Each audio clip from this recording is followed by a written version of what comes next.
Hi நேயர்களே, இப்போ பார்த்தீங்கன்னா இது வந்து ரேஷன் அரிசி. அப்போ இந்த அரிசியில் கூட இதே போல் அரிசி வந்து கலந்தது.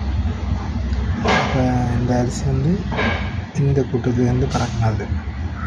அப்போது இந்த அரிசியில் இந்த அரிசி கலப்படம் பண்ணியிருக்கு.